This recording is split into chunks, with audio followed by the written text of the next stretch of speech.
Hey buddies, welcome to Python for Toddlers Advanced Series. So previous video la நம்ம என்ன பார்த்தோம் அப்படினா வேரியபிள்ல என்னென்ன டைப்ஸ் இருக்கு அப்படினு பார்த்தோம். அதுல இன்ஸ்டன்ஸ் வேரியபிள்னா என்ன, கிளாஸ் or ஸ்டாட்டிக் வேரியபிள்னா என்னங்கறத சின்ன எக்ஸாம்பிள்ஸ் மூலமா நாம வந்துட்டு அத வந்து எப்படி இம்ப்ளிமெண்ட் பண்றது, எப்படி அத வந்துட்டு அக்சஸ் பண்றதுங்கறது ரொம்பவே டீடைலா நம்ம பார்த்திருந்தோம். சோ previous வீடியோ பார்க்காம யாராவது ஸ்ட்ரைட்டா அந்த வீடியோ பார்த்துட்டு இருக்கீங்க அப்படினா சோ ப்ளீஸ் நீங்க அந்த வீடியோ பார்த்துட்டு இப்ப பார்த்துட்டு இருக்க வீடியோ நீங்க பார்க்க கண்டினியூ பண்ணுங்க. அப்பதான் நம்ம ஃபர்தரா பார்க்க போற கான்செப்ட்ஸ் எல்லாமே உங்களுக்கு இன்னும் ரொம்பவே கிளியராவும் தெளிவாவும் புரியும். ஓகே, இன்னைக்கு இந்த வீடியோல நம்ம என்ன பார்க்க போறோம் அப்படின்னா எப்படி ஒரு கிளாஸ் வேரியபிள மாடிஃபை பண்றது அப்படின்னு தான் பார்க்க போறோம். ஓகே, ஜூபிட்டர் நோட்புக் ஓபன் பண்ணிக்கலாம்.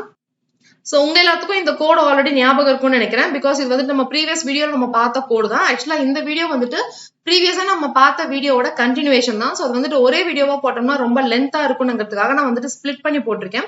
சோ யாராவது ஸ்ட்ரைட்டா இந்த வீடியோ பார்த்துட்டு இருக்கீங்க அப்படின்னா சோ இதுக்கு முந்தின வீடியோ டைப்ஸ் ஆஃப் வேரியபிள் அப்படின்ற ஒரு வீடியோ நம்ம போட்டிருக்கோம். அந்த வீடியோ பார்த்துட்டு இப்ப பார்த்துட்டு இருக்க வீடியோ நீங்க பார்க்க கண்டினியூ பண்ணுங்க. அப்பதான் உங்களுக்கு வந்துட்டு வேரியபிள் என்ன டைப்ஸ் இருக்கு, அது வந்து எப்படி இம்ப்ளிமெண்ட் பண்றதுங்கிறது எல்லாமே உங்களுக்கு வந்து ரொம்பவே டீடைல்டா புரியும். சோ ப்ரீவியஸ் வீடியோல நம்ம இந்த எக்ஸாம்பிள்ஸ் எல்லாமே நம்ம பார்த்திருந்தோம். சோ இன்ஸ்டன்ஸ் வேரியபிளோட எக்ஸாம்பிள் பார்த்தோம். சோ இன்ஸ்டன்ஸ் வேரியபிள்னா என்னன்னு பார்த்ததுக்கு அப்புறமேட்டு கிளாஸ் வேரியபிள்னா என்ன, அதை வந்து எப்படி கிரியேட் பண்றதுன்னு பார்த்தோம். அதுக்கப்புறம் கிளாஸ் வேரியபிள எப்படி வந்துட்டு கிளாஸுக்கு வெளியில அக்சஸ் பண்றது, அதுக்கப்புறம் அதை வந்து எப்படி நாம வந்துட்டு ஒரு மெத்தடுக்கு உள்ள கன்ஸ்ட்ரக்டருக்குள்ளயோ இல்ல நார்மல் மெத்தடுக்குள்ளயோ எப்படி அதை வந்துட்டு நம்ம அக்சஸ் பண்றது அப்படின்னு நம்ம வந்து பார்த்தோம். சோ ஒரு கிளாஸ் வேரியபிளுக்கு வந்துட்டு ரெண்டு ஆப்ஜெக்ட் நம்ம வந்துட்டு கிரியேட் பண்ணோம் அப்படின்னா எப்படி அவுட்புட் வரும்ங்கிறதுல நம்ம பார்த்தோம். சோ இப்போ வந்துட்டு எப்படி அந்த கிளாஸ் வேரியபிள மாடிஃபை பண்றது, மாடிஃபை பண்றதுனால என்னென்னலாம் சேஞ்சஸ் நம்மளுக்கு வந்து நடக்கும்ங்கிறத நம்ம பார்க்கலாம். இப்போ இந்த இடத்துல என்னோட கோட் நான் போட்டிருக்கேன். சோ போட்டு இந்த கோட் நான் வந்து ரன் பண்றேன். சோ ரன் பண்ணும்போது எனக்கு வந்து அவுட்புட் வந்திருக்கு. சோ இந்த இடத்துல என்ன பண்றேன் அப்படின்னு பாத்தீங்கன்னா சோ இது வரைக்கும் நம்ம வந்துட்டு யூஸ்வலா நம்ம பண்ணிட்டு இருந்த ப்ராசஸ் தான். சோ அதே மாதிரி டீடைல் ஒன்னு கிரியேட் பண்ணியாச்சு, ஸ்கூல் நேம் கொடுத்தாச்சு. சோ கன்ஸ்ட்ரக்டருக்குள்ள நேமையும் நம்பரையும் வாங்கியாச்சு. அதுக்கப்புறம் ஷோன்னு ஒரு மெத்தட் கொடுத்திருக்கேன். அந்த மெத்தட் வந்து இந்த டீடைல்ஸை பிரிண்ட் பண்றதுக்காக நான் ஸ்பிளிட் பண்ணி போட்டிருக்கேன். இந்த இடத்துல செல்ஃப் டாட் நேம்னு கொடுத்தாச்சு, செல்ஃப் டாட் n1 கொடுத்தாச்சு. சோ ஸ்கூல் நேம் அக்சஸ் பண்றதுக்காக, அதாவது கிளாஸ் வேரியபிள் நேம் அக்சஸ் பண்றதுக்காக கிளாஸ் நேம் கொடுத்துட்டு அந்த வேரியபிள் நேம் நான் வந்து இந்த இடத்துல கொடுத்திருக்கேன். சோ இப்போ இந்த இடத்துல நான் என்ன பண்றேன் அப்படின்னு பாத்தீங்கன்னா என்னோட கிளாஸ் வேரியபிள் நேமை நான் வந்துட்டு மாடிஃபை பண்றேன். So class variable name modify பண்ணணும் அப்படின்னா என்ன பண்ணணும் அப்படின்னு பாத்தீங்கன்னா அந்த கிளாஸ் நேமை கொடுத்துட்டு ஒரு டாட் கொடுத்துட்டு அந்த வேரியபிள் நேமை நீங்க கொடுத்துட்டு நீங்க என்ன வேல்யூ நீங்க புதுசா தரணுமோ அந்த வேல்யூ நீங்க வந்துட்டு கொடுக்கணும். சோ அதுதான் வந்து சின்டாக்ஸ். சோ இங்க பாருங்க, டீடைல்ங்கிறது என்னோட கிளாஸோட நேம், ஒரு டாட் கொடுத்துட்டு அதுக்கப்புறமேட்டு அதோட வேரியபிள் நேம், ஸ்கூல் நேம்ங்கிறது என்னோட வேரியபிள் நேம், அந்த வேரியபிள் நேம் கொடுத்துட்டு ஏபிசி ஸ்கூல்னு இருக்கிறத நான் வந்து இந்த இடத்துல XYZ ஸ்கூல் அப்படின்ட்டு நான் வந்து இந்த இடத்துல மாத்திட்டேன். சோ இந்த இடத்துல நம்மளுக்கு என்ன ஆயிருக்கும் அப்படின்னு பாத்தீங்கன்னா ஒரு கிளாஸ் கிரியேட் பண்ணி இந்த இடத்துல நம்ம ஆப்ஜெக்ட் கிரியேட் பண்ற வரைக்குமே நம்மளுக்கு வந்துட்டு S1 ஒரு ஆப்ஜெக்ட் கிரியேட் ஆயிருக்கும், S2 ஒரு ஆப்ஜெக்ட் கிரியேட் ஆயிருக்கும். சோ ரெண்டுக்குமே நம்மளுக்கு வந்து நம்ம ப்ரீவியஸா பார்த்த மாதிரி ஏபிசி ஸ்கூல், அதுக்கப்புறம் இந்த இடத்துல ஏபிசி ஸ்கூல்னு இருக்கும். இந்த இடத்துல வேல்யூ சக்தி 10 தரதுனால இந்த இடத்துல S1க்கான நேம் அண்ட் நம்பர் வந்து சக்தி 10 இருக்கும். இந்த இடத்துல S2க்கான வேல்யூ வந்துட்டு சிவா 10 நம்ம கொடுத்ததுனால இந்த இடத்துல சிவா 10 இருக்கும். ஆனா இந்த இடத்துல எப்ப நாம வந்துட்டு detail dot school name is equals to XYZ school அப்படின்னு நம்ம தரோமோ அப்ப என்ன ஆகும்னு பாத்தீங்கன்னா இந்த இடத்துல ஏபிசி ஸ்கூல்னு இருக்கிறது நம்மளுக்கு வந்துட்டு போயிட்டு இந்த இடத்துல XYZ ஸ்கூல்ங்கிறது இங்க மாறுறது இல்லாம நம்மளுக்கு வந்துட்டு இந்த இடத்துலயும் நம்மளுக்கு வந்துட்டு மாறிடும். சோ இந்த இடத்துல மாறுறதுனால சோ ரெண்டு இடத்துலயுமே நம்மளுக்கு வந்து இந்த மாதிரி மாறிடும். சோ இப்போ நாம S1.show அப்படின்னு நம்ம கொடுத்தோம் அப்படின்னா நம்மளுக்கு என்ன ஆகும் அப்படின்னு பாத்தீங்கன்னா இந்த S1ல வச்சுட்டு இந்த ஷோவை நம்மளுக்கு கால் பண்ணும். சோ செல்ஃப் டாட் நேம் அப்படின்னா இந்த சக்திங்கிறது நம்மளுக்கு இந்த இடத்துல பிரிண்ட் ஆகும். சோ செல்ஃப் டாட் NO அப்படின்னா இந்த 10ங்கிறது நம்மளுக்கு இந்த இடத்துல பிரிண்ட் ஆகும். சோ டீடைல் டாட் ஸ்கூல் அப்படின்னா இந்த இடத்துல ஸ்கூலோட நேம் பாருங்க XYZ மாடிஃபை ஆயிருச்சு. சோ அது நம்மளுக்கு இந்த இடத்துல பிரிண்ட் ஆகும். சோ திரும்ப S2.show அப்படின்னு நீங்க சொல்றீங்க அப்படின்னா திரும்ப இந்த இடத்துக்கு வரும். சோ இந்த இடத்துல சிவா அதுக்கப்புறமேட்டு 10 இந்த ரெண்டு வேல்யூ பிரிண்ட் பண்ணிட்டு சோ XYZ இந்த இடத்துல மாடிஃபை ஆன வேல்யூ தான் உங்களுக்கு இந்த இடத்துல பிரிண்ட் ஆகும். சோ இந்த எக்ஸாம்பிள் மூலமா என்ன தெரிஞ்சுக்கலாம் அப்படின்னு பாத்தீங்கன்னா நீங்க வந்துட்டு கிளாஸ் வேரியபிள் ஒன்னு வந்து கிரியேட் பண்ணிட்டு அதை நீங்க வந்துட்டு மாடிஃபை பண்ணிட்டீங்க அப்படின்னா நீங்க எத்தனை ஆப்ஜெக்ட்ஸ் நீங்க கிரியேட் பண்ணிருந்தாலுமே அத்தனை ஆப்ஜெக்ட்ஸ்மே அதோட காப்பி வந்துட்டு நம்மளுக்கு மாறிடும். இப்போ இந்த இடத்துல பாத்தீங்கன்னா S1க்கு தனி வேல்யூஸ் கொடுத்திருக்கோம், S2க்கு தனி வேல்யூ நாம வந்து கொடுத்திருக்கோம். ஆனா இந்த இடத்துல எப்ப நாம இந்த மாதிரி கிளாஸ் நேம் வச்சு நம்ம இந்த மாதிரி மாடிஃபை பண்றோமோ அப்ப நம்மளுக்கு என்டையரா நம்மளுக்கு வந்துட்டு இந்த மாதிரி நம்மளுக்கு மாடிஃபை ஆயிடும். எத்தனை ஆப்ஜெக்ட்ஸ் நம்ம கிரியேட் பண்ணிருக்கோமோ அத்தனை ஆப்ஜெக்ட்ஸ்ல இருக்கக்கூடிய ஸ்கூல் நேம் நம்மளுக்கு வந்துட்டு நம்மளுக்கு இந்த மாதிரி மாடிஃபை ஆயிடும். சோ இதுதான் நம்மளுக்கு இன்ஸ்டன்ஸ் வேரியபிளுக்கும் கிளாஸ் வேரியபிளுக்கும் இருக்கக்கூடிய primary difference. So instance variable பொறுத்த வரைக்கும் நீங்க வந்துட்டு எத்தனை ஆப்ஜெக்ட்ஸ் நீங்க கிரியேட் பண்ணி இந்த மாதிரி வெவ்வேறு வேல்யூஸ் நீங்க கொடுத்தீங்கனாலும் ஒவ்வொரு காப்பி எடுத்து அந்தந்த ஆப்ஜெக்ட்டுக்கு ஏத்த மாதிரி அந்தந்த வேல்யூவை வச்சு உங்களுக்கு வந்து அவுட்புட் கொடுக்கும். இதுவே நீங்க கிளாஸ் வேரியபிள் நீங்க யூஸ் பண்ணீங்க அப்படின்னா அது நீங்க ஒன்ஸ் ஒரு இடத்துல நீங்க மாத்திட்டீங்க அப்படின்னா எத்தனை ஆப்ஜெக்ட்ஸ் நீங்க கொடுத்தாலுமே அத்தனை ஆப்ஜெக்ட்ஸ்லுமே உங்களுக்கு வந்துட்டு நீங்க மாடிஃபை பண்ண வேல்யூ தான் உங்களுக்கு வந்துட்டு வரும். சோ இந்த இடத்துல மெயினா நீங்க என்ன கொடுத்துருக்கீங்களோ அந்த ஒரு வேல்யூ தான் உங்களுக்கு வந்துட்டு எல்லா ஆப்ஜெக்ட்ஸுமே உங்களுக்கு வந்துட்டு ஷேர் ஆகும். ஸோ கிளாஸ் வேரியபிள் நீங்க வந்துட்டு மாடிஃபை பண்ணணும் அப்படின்னா இதுதான் வந்துட்டு ப்ராப்பரான சின்டாக்ஸ். கிளாஸ் நேம் கொடுத்துட்டு வேரியபிள் நேம் கொடுத்துட்டு உங்களோட வேல்யூ கொடுத்தீங்க அப்படின்னா உங்களுக்கு வந்துட்டு மாடிஃபை ஆயிடும். ஸோ இதுவே வந்துட்டு இன்னொரு எக்ஸாம்பிள் ஒன்று இருக்கு. ஸோ அந்த எக்ஸாம்பிள் நம்ம என்ன பண்ண போறோம் அப்படின்னு பாத்தீங்கன்னா இந்த ஆப்ஜெக்டோட நேமை வச்சுட்டு நம்ம வந்துட்டு மாடிஃபை பண்ண போறோம். எதை மாடிஃபை பண்ண போறோம்னு பாத்தீங்கன்னா இந்த கிளாஸ் வேரியபிள் நேமை மாடிஃபை பண்ண போறோம். ஸோ மாடிஃபை பண்ணும்போது நம்மளுக்கு என்ன மாதிரி நடக்குதுங்கிறத நம்ம வந்துட்டு பார்க்கலாம். ஓகே, இந்த இடத்துல ஒரு கோட் நான் போட்டிருக்கேன். ஸோ போட்டுட்டு நான் வந்து ரன் பண்றேன். ஸோ ரன் பண்ணும்போது எனக்கு வந்து இந்த இடத்துல அவுட்புட் வந்திருக்கு. ஸோ என்ன அவுட்புட் வந்திருக்கு அப்படின்னு பாத்தீங்கன்னா இந்த இடத்துல ஒரு 6 லைன்ஸ்ல எனக்கு வந்து அவுட்புட் வந்திருக்கு. ஸோ இந்த இடத்துல அவுட்புட் வந்து என்ன வந்திருக்கு, இந்த இடத்துல என்ன மாதிரி நம்ம கோட் பண்ணியிருக்கோம் அப்படின்னு நம்ம வந்து பார்க்கலாம். ஸோ அதே மாதிரி தான் கிளாஸ் டீடைல் அப்படின்னு ஒன்று கொடுத்துருக்கேன். ஸோ அதுக்கப்புறம் கிளாஸ் வேரியபிள் ஒன்று கொடுத்துருக்கேன். கன்ஸ்ட்ரக்டர் வந்து நான் இந்த இடத்துல கிரியேட் பண்ணிருக்கேன். ஸோ கன்ஸ்ட்ரக்டர்ல நேமையும் நம்பரையும் நான் வந்து இந்த இடத்துல வாங்குறேன். அதுக்கப்புறம் என்ன பண்றேன்னு பாத்தீங்கன்னா அதே மாதிரி S1க்கும் S2க்கும் நான் வந்து டிஃப்ரெண்ட் வேல்யூஸ் நான் வந்து இந்த இடத்துல தரேன்.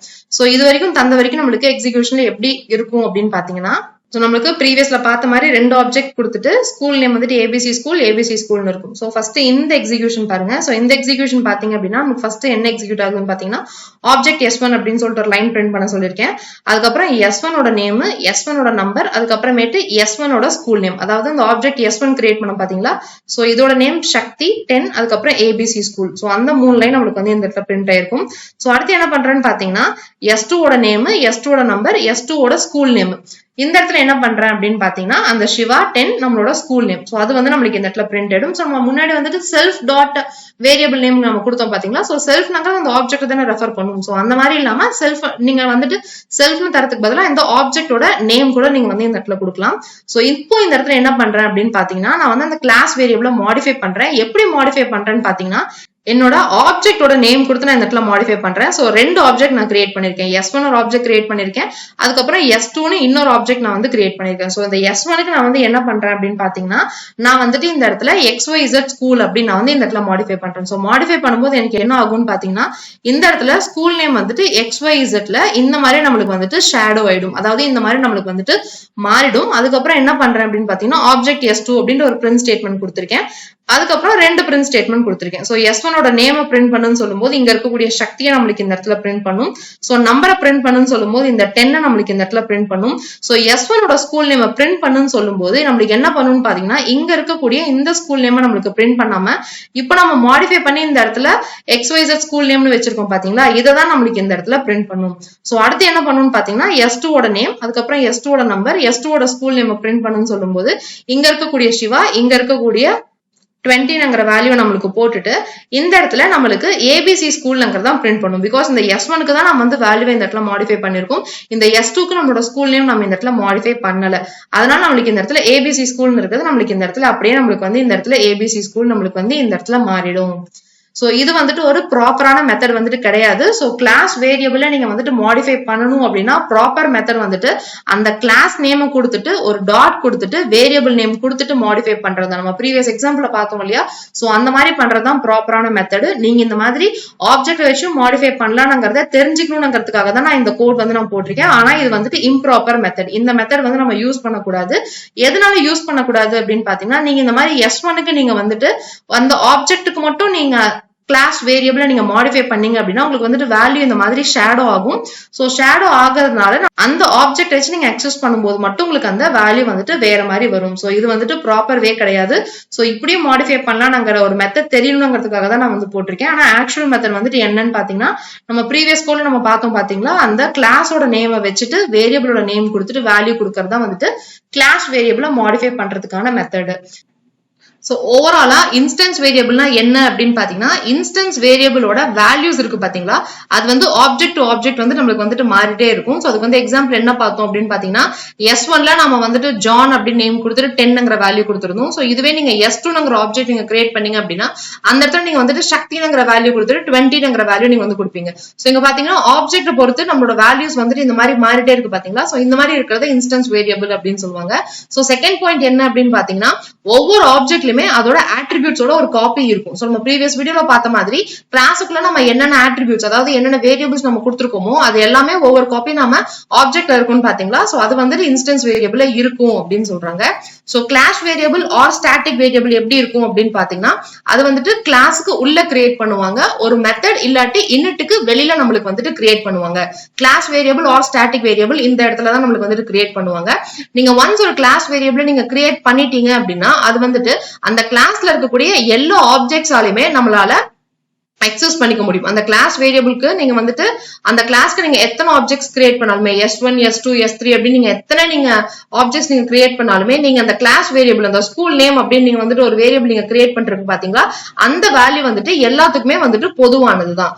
சோ அது வந்துட்டு எல்லா கிளாஸ்ல இருக்கக்கூடிய எல்லா ஆப்ஜெக்ட்ஸாலுமே அந்த ஒரு வேல்யூவை காமனா அக்சஸ் பண்ணிக்க முடியும். நீங்க இந்த ஒரு இடத்துல நீங்க மாடிஃபை பண்ணிட்டீங்க அப்படின்னா அது வந்துட்டு ஒரு ஆப்ஜெக்ட்ல மட்டும் நம்மளுக்கு வந்து மாடிஃபை ஆகாது, எல்லா ஆப்ஜெக்ட்ஸுமே தான் நம்மளுக்கு வந்துட்டு மாடிஃபை ஆகும். சோ அந்த மாடிஃபிகேஷன் பண்றதுதான் வந்துட்டு எப்படி பண்ணணும் எப்படி பண்ணக்கூடாதுங்கிறத நம்ம வந்துட்டு ரொம்பவே டீடைல்டா பார்த்தோம். சோ இன்ஸ்டன்ஸ் வேரியபிளுக்கும் கிளாஸ் வேரியபிளுக்கும் இருக்கக்கூடிய பிரைமரி டிஃபரன்ஸ் வந்துட்டு இதுதான். சோ ஃபர்ஸ்ட் டிஃபரன்ஸ் என்ன அப்படின்னு பாத்தீங்கன்னா, இன்ஸ்டன்ஸ் வேரியபிள் நீங்க கிரியேட் பண்ற டீடைல்ஸ் வந்துட்டு எல்லா ஆப்ஜெக்ட்ஸாலுமே உங்களுக்கு வந்துட்டு ஷேர் செய்யப்படாது. சோ நீங்க S1ல ஒரு வேல்யூ கொடுத்திருப்பீங்க, S2ல வேற வேல்யூ கொடுத்திருந்தீங்க அப்படின்னா சோ S1ல கொடுத்த வேல்யூ உங்களுக்கு வந்துட்டு S2ல வராது, S2ல கொடுத்த வேல்யூ வந்துட்டு உங்களுக்கு வந்து S1ல வராது. சோ இந்த மாதிரி நம்மளால ஷேர் பண்ணிக்க முடியாது. இதுவே கிளாஸ் வேரியபிள் நீங்க வந்துட்டு நம்ம பார்த்தோம் பாத்தீங்களா, அந்த ஸ்கூல் நேம் அப்படின்னு நம்ம கொடுத்துருந்தோம் பாத்தீங்களா, இந்த ஸ்கூல் நேம் வந்துட்டு எல்லாராலையுமே நம்மளால ஷேர் செய்ய முடியும். சோ இந்த ஸ்கூல் நேம்ங்கிறத ஆப்ஜெக்ட் S1 ஆலையும் அக்சஸ் செய்ய முடியும், ஆப்ஜெக்ட் S2 ஆலையும் நம்மளால அக்சஸ் செய்ய முடியும். சோ செகண்ட் டிஃபரன்ஸ் என்ன அப்படின்னு பாத்தீங்கன்னா, இந்த இன்ஸ்டன்ஸ் வேரியபிள நம்ம வந்துட்டு ஒரு மெத்தடுக்கு உள்ளேயோ இல்ல ஒரு கன்ஸ்ட்ரக்டருக்கு உள்ளேயோ தான் நம்ம வந்து டிஃபைன் பண்ணிருப்போம். ஆனா கிளாஸ் வேரியபிள எங்க டிஃபைன் பண்ணிருப்போம் அப்படின்னு பாத்தீங்கன்னா மெத்தடுக்கு வெளியில கிளாஸுக்கு உள்ளதான் நம்ம வந்து டிஃபைன் பண்ணிருப்போம். சோ தேர்ட் டிஃபரன்ஸ் என்ன அப்படின்னு பாத்தீங்கன்னா, இது வந்துட்டு எப்போ கிரியேட் ஆகும்னு பாத்தீங்கன்னா, எப்போ இந்த இன்ஸ்டன்ஸை கிரியேட் பண்றீங்களோ, அதாவது எப்போ இந்த ஆப்ஜெக்டை கிரியேட் பண்றீங்களோ அப்பதான் இது வந்துட்டு கிரியேட் ஆகும் இந்த வேரியபிள். ஆனா இந்த ஸ்டாட்டிக் வேரியபிள் இல்லாட்டி கிளாஸ் வேரியபிள் அது எப்போ கிரியேட் ஆகும்னு பாத்தீங்கன்னா, எப்போ ப்ரோக்ராம் வந்துட்டு எக்ஸிகியூஷன் ஸ்டார்ட் ஆகுதோ அப்பதான் அது வந்து நம்மளுக்கு கிரியேட் ஆகும். சோ லாஸ்ட் டிஃபரன்ஸ் என்ன அப்படின்னு பாத்தீங்கன்னா, இப்போ நீங்க S1ல ஒரு சேஞ்ச் பண்ணீங்க அப்படின்னா அது வந்துட்டு நம்மளுக்கு S2ல வந்துட்டு ரிஃப்ளெக்ட் ஆகாது இன்ஸ்டன்ஸ் வேரியபிள் பொறுத்த வரைக்கும். ஆனா நீங்க ஸ்கூல் நேம்ல ஒரு சின்ன டிஃபரன்ஸ் நீங்க பண்ணீங்க அப்படின்னா அதை ஷேர் பண்ணிட்டு இருக்க S1லயும் உங்களுக்கு வந்துட்டு சேஞ்சஸ் ஆகும், அதை ஷேர் பண்ணிட்டு இருக்க S2ல வந்துட்டு சேஞ்சஸ் ஆகும், அதை வச்சு கிரியேட் பண்ணிருக்க எல்லா ஆப்ஜெக்ட்ஸ்லயுமே உங்களுக்கு வந்துட்டு அந்த சேஞ்சஸ் வந்துட்டு இருக்கும். சோ இதுதான் வந்துட்டு நம்மளுக்கு இன்ஸ்டன்ஸ் வேரியபிளுக்கும் கிளாஸ் வேரியபிளும் இருக்கக்கூடிய பிரைமரி டிஃபரன்ஸ். சோ இன்னைக்கு நம்ம பார்த்த கான்செப்ட் மூலமா டைப்ஸ் ஆஃப் வேரியபிள்னா என்ன, சோ ரெண்டுத்துக்கும் என்ன பிரைமரி டிஃபரன்ஸ் இருக்கு, கிளாஸ் வேரியபிள் எப்படி கிரியேட் பண்றது, அதை எப்படி வெவ்வேறு இடத்துல இருந்து அக்சஸ் பண்றது, அதுக்கப்புறம் அதை எப்படி மாடிஃபை பண்றது அண்ட் எப்படி மாடிஃபை பண்ண கூடாதுங்கிறதுமே உங்களுக்கு வந்து ரொம்பவே கிளியராகவும் டீடைல்டாகவும் புரிஞ்சிருக்கும்னு நான் நினைக்கிறேன். Happy learning, bye by.